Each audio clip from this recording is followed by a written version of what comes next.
All right, so welcome to another lesson.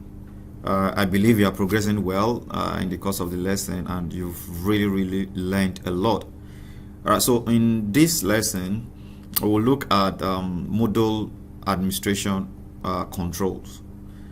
Yeah, it's very important that we be a master of what we have been called how to do, and that is what we'll be doing shortly. So I'll see you soon. All right, so welcome back. Now let's look closely or critically at a Moodle site administration control. It's going to be relatively long topic, but as much as possible, we'll try to just do a kind of summary or just touch on the most important sections. So depending on the theme you're using, site administration menu is provided once you are logged in as an administrator.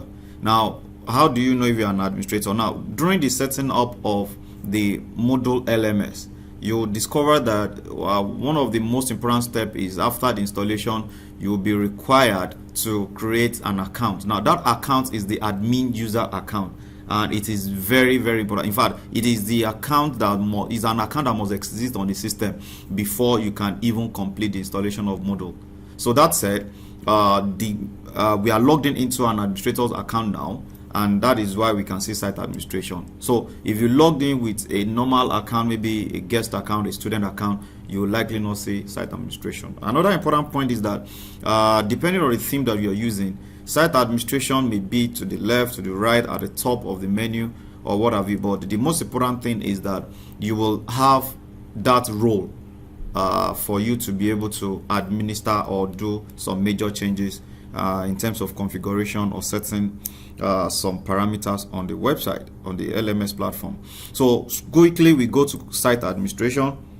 Now, while on site administration, we'll have site administration divided into some other subsections. So after the main site administration, we have the users, we have the courses site administration, the grades, plugin section, appearance section, server section, report, and the development section.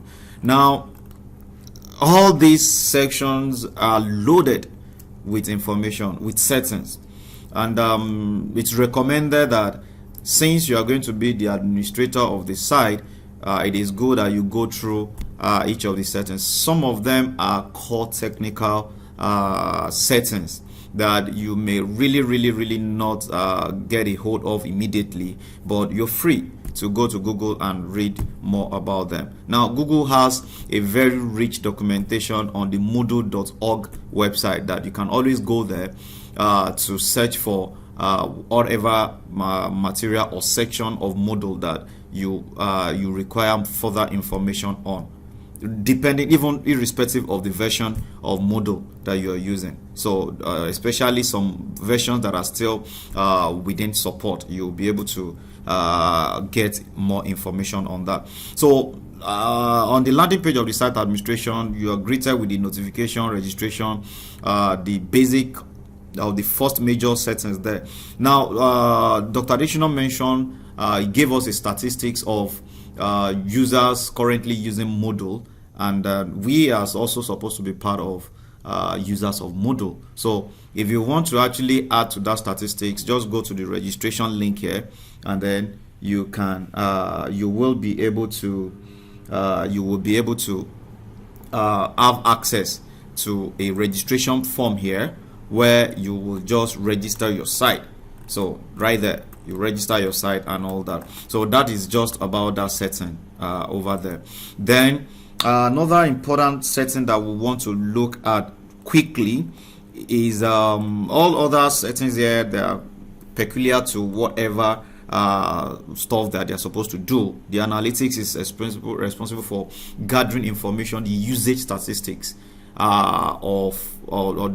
usage statistics of the learning management system.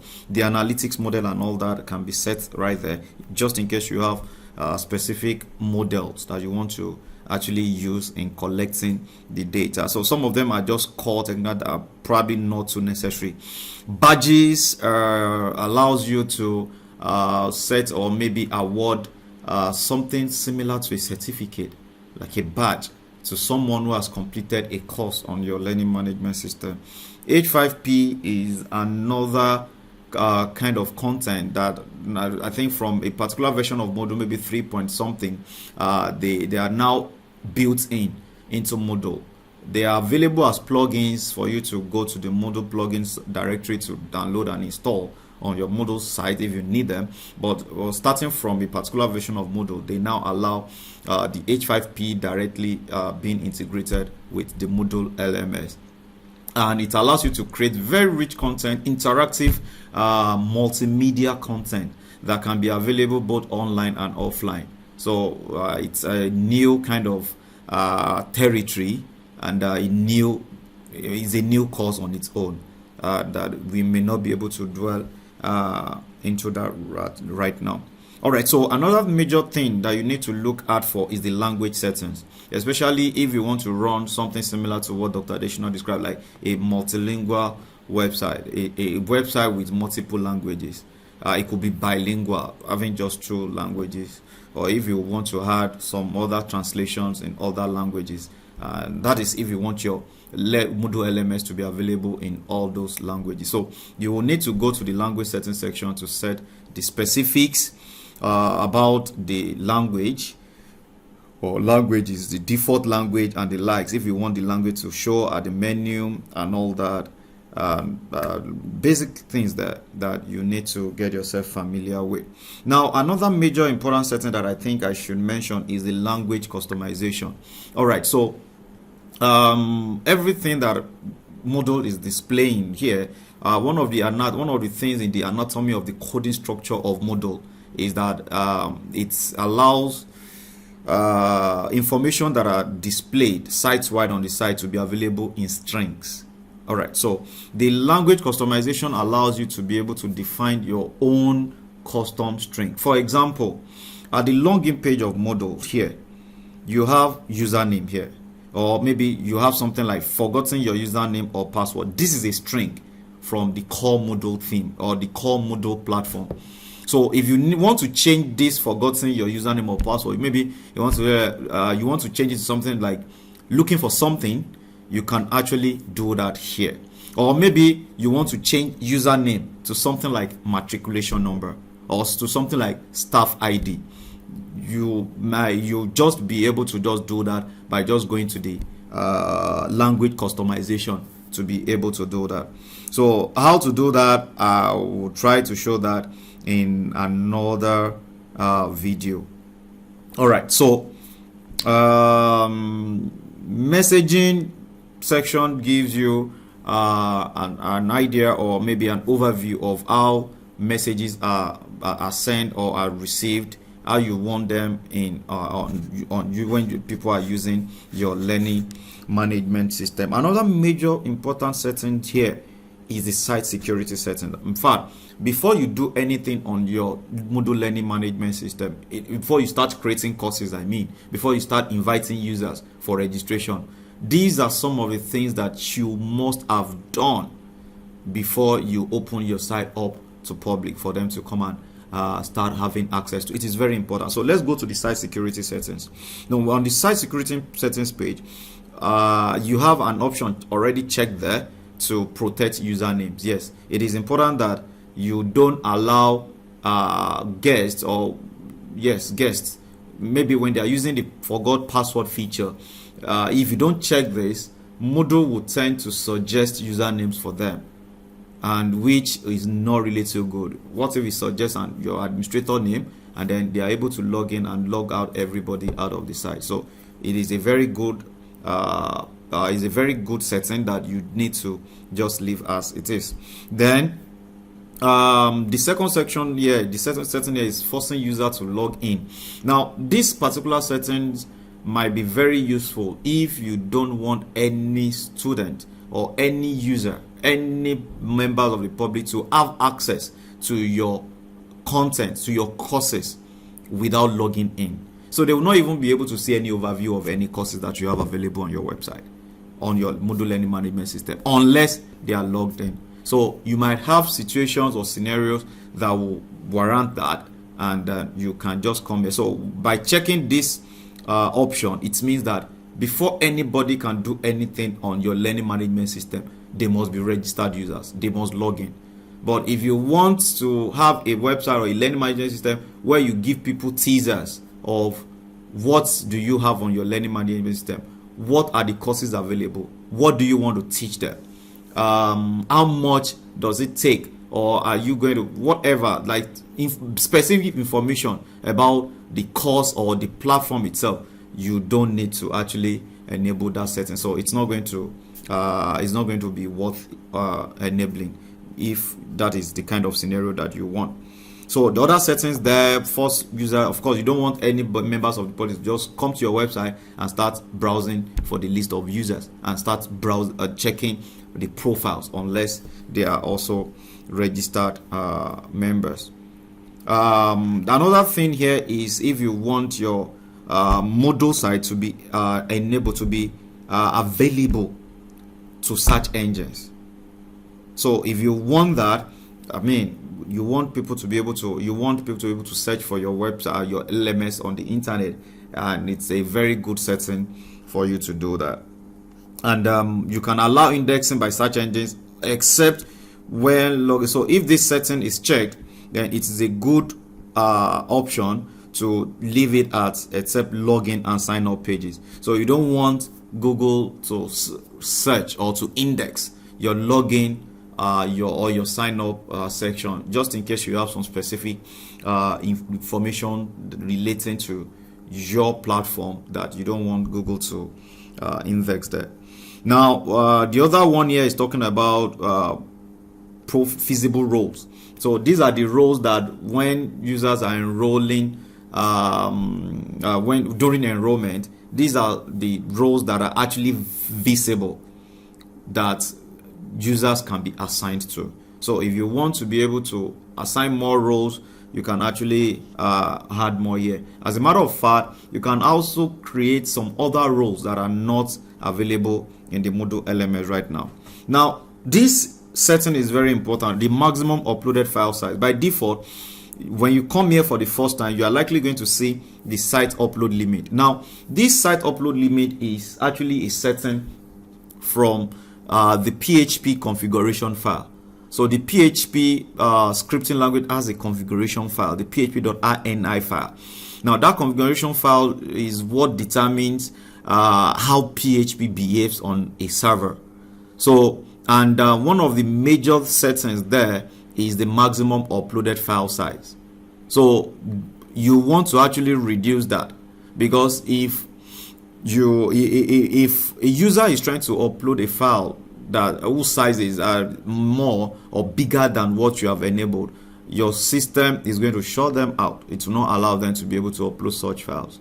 So it is very necessary that you actually take a look at these settings and you don't allow just a very big amount of limit for your users.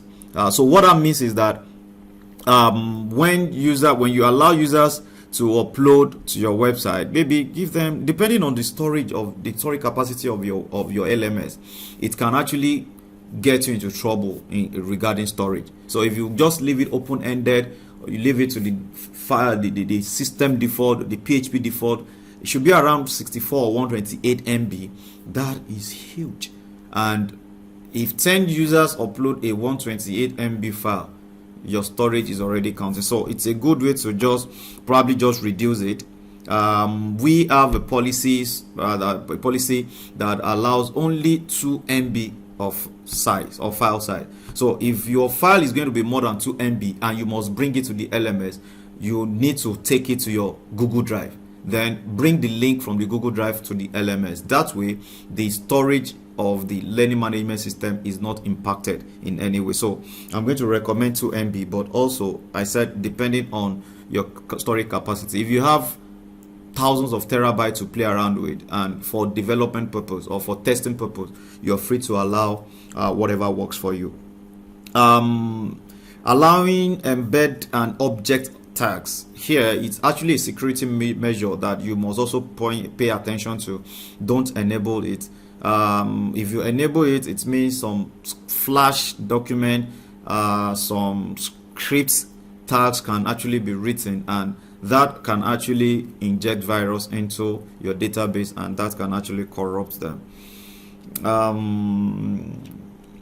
Yes, by default this is no, so I have to check this when I came here earlier to check it to check this box. Now when you allow extended characters in the username, by default Moodle does not allow any external, any arbitrary, any other characters in the username. So if you want to create a username in Moodle, it must just be purely alphabet and in lowercase. But if you prefer that your user use something like user_name or user.name or user/name, especially when your students are meant to come onto the platform, and if the matric number of your student have a kind of format like that has a /, then you might just want to allow extended character. Otherwise, anybody with a / username will not be allowed to enter the system. So the username of student naturally will be their matriculation numbers, and if matriculation numbers contain / or special characters, then you need to come to this part in Moodle to be able to allow them. Otherwise, they will not be able to use their matric numbers in that format that it currently is, if it contains / and what have you. So when you do this, you will allow underscore, / @ symbol, and whatever. Yes.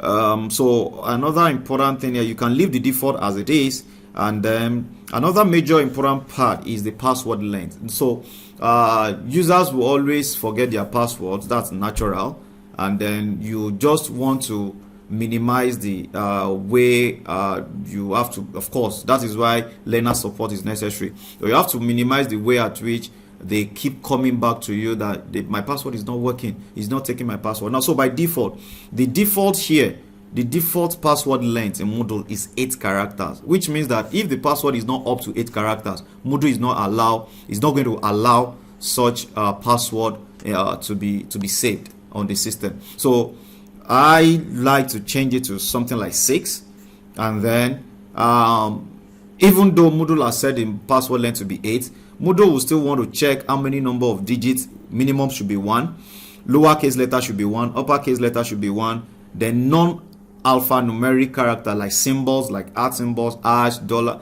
also has to be 1. Now this is a very good security feature, but if you don't want to create unnecessary bottlenecks, you're free to actually set all these ones to 0. So what it means is that provided the length of your password is 6, by this setting that I have here, it means that your password is going to be accepted. But if you want to enforce more security feature on your system, it is good to actually leave the Moodle default as it is. But over time, if you have users who keeps having problem with their passwords and all that, you may want to actually relax the password requirements there. So that said, majorly, I think those are the major important stuff that you need to check. The others are default that you just need to just accept them the way they are. Then you just save the changes, and then you go to the next section. So that's it.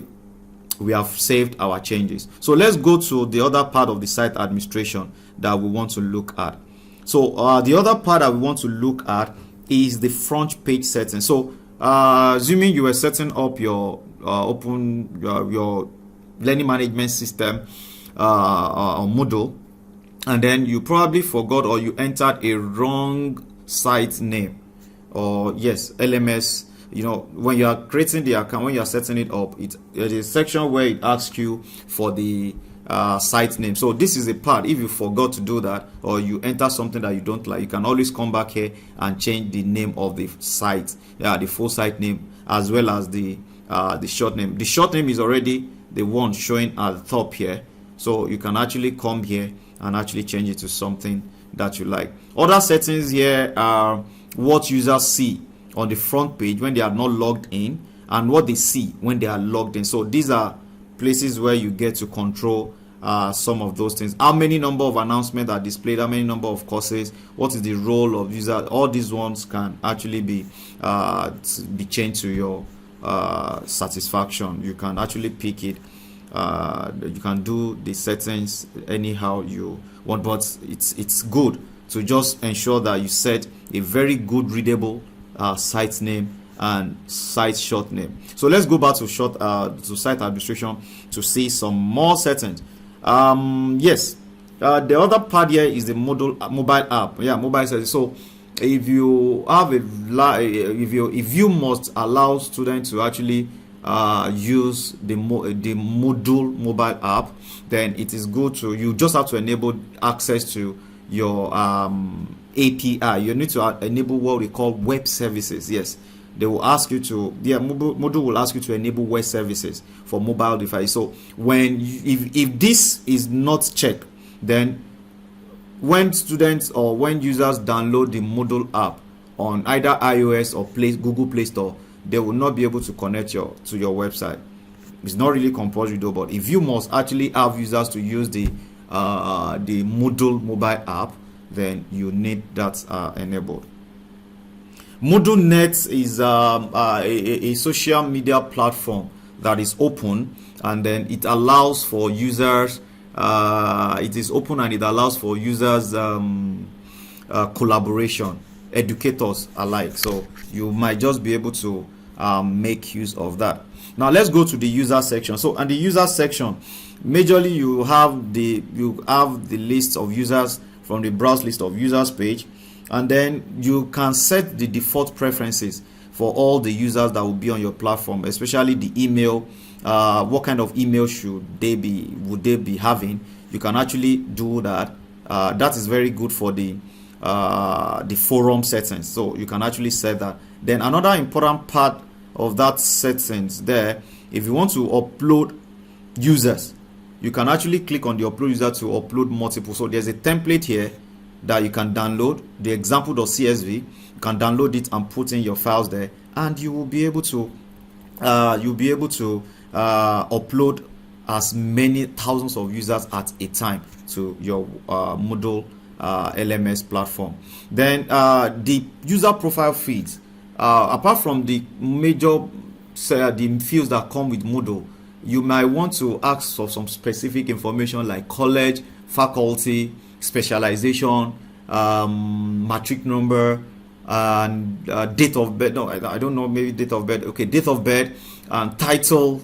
You may want to ask for some of these special fields, like you want to collect them during registration from your students. You do that at the user profile field. So we might just be able to go through that in another video. The permission section allows you to assign roles. It has to do with roles, like assigning administrators. If you want to have someone else having access to the site administration, the person will be able to do exactly the same thing that you are doing. You can actually do that. You can also modify roles that are already on the system. Maybe you don't want a teacher to be able to enroll students to his or her class. You can actually do that all right there. So let's go to the courses section. For this course section, the major thing that we need to check here before we go live is the course default settings.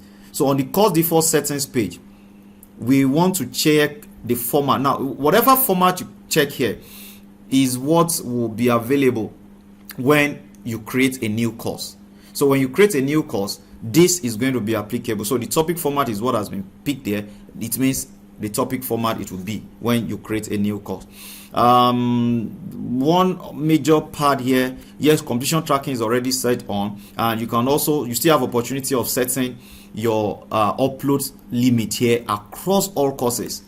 You can actually do that. If you don't want to show grade books to students, you can just pay attention to each of the settings, look at them whether they are available or they are applicable to your course or to your platform, your LMS platform. Then you can actually change whatever settings that you think you need to change. All right, so that would be that on course. So as it is here, you can back up your courses. In fact, you can back up whatever you have online and bring them to your local system, or do everything, prepare your course management system, and then back it up locally, then go online and restore. It's still going to be the same process. The grade section allows you to be able to define how grades are managed on the LMS platform. So you might just go through the settings there. Yeah, plugins are the like live wire of the system. Plugins extend the performance or the usability of the Moodle learning management system. So you can have, and we have, I think Dr. Additional told us we have over 1,000 plugins available on the Moodle.org directory. So you can go there depending on what you want to do. Maybe theme you want to customize, you want to add some functionality to your text editor like equations and all that. You can actually do that. However, we'll not go without showing you how to enable registration. So when you want to enable users to be able to register on your page, that's the email-based registration. You can just click on the manage authentication. So this will give you an overview of what you have here, and immediately after the list of the your authentication methods or plugins, the first thing you have here is self-registration. So right now we are not allowing registration, so but let's set this one to email-based registration now, and then we don't want accounts with same mail, so we don't want that. So every account with a different mail. Prevent account creation. So all these ones are default, you can leave them. Do you want guests to be able to log in? If you don't have a course that guests can have access to, just hide that button. Limit concurrent logins. Yes, this might be good if you want to have assessment. So if you don't limit concurrent logins, it means users can keep logging in on different number of systems without being checked. So you can be able to limit this to one. So what it means is that once a user is logged in on one device, if the person logs in on another device, it terminates the old one and then resets the new one. So if you have instruction or you have a special page where forgotten password can be accessed, you can actually put the URL here. Or if you have a special instruction, let's say our custom instructions here, you can actually do that right here. You can just type something here. Now, if you have a domain, for example, now at now.edu.ng, you can actually add .now.edu.ng. You already have an example here that you can actually add it. So it means that anybody that will use this platform must supply an email that ends with at now.edu.ng. Otherwise, it's not going to allow them. But if you don't want that, if you want to allow Gmail, Yahoo, or anybody from anywhere, you can actually do that. Real captcha is very good when you want to protect the system. This is another setting that we'll have to look at. So let's save these changes.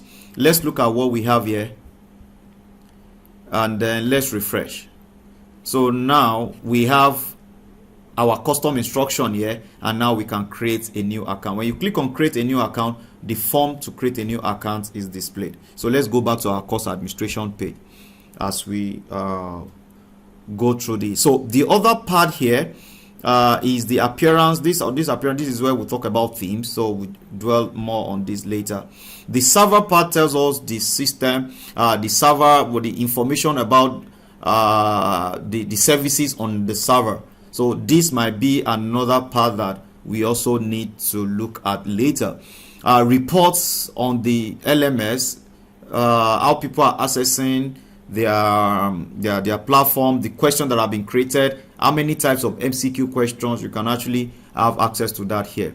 Then the development section, which is the last in this series, is also a bit of a technical part where you can actually have access to some third-party let me say tools or instructions. So for example, after developing maybe or making some changes in a theme file, you can actually come to purge caches to reload everything that has been cached on the LMS. You can test where your web service using the web service test client and so on and so forth. So this is actually a technical part that you only be able to make use of this facility or this feature only if you understand what they are going to do or what they are doing. By and large, I think that wraps up the overview of the site administration controls. We'll be picking some more specific ones to talk on in later videos. I hope you actually enjoyed it. So go through your own site administration, see what you can do with it, get yourself familiar with the controls, and I'm sure you are going to be better off. Thank you very much. Have a nice time. Bye.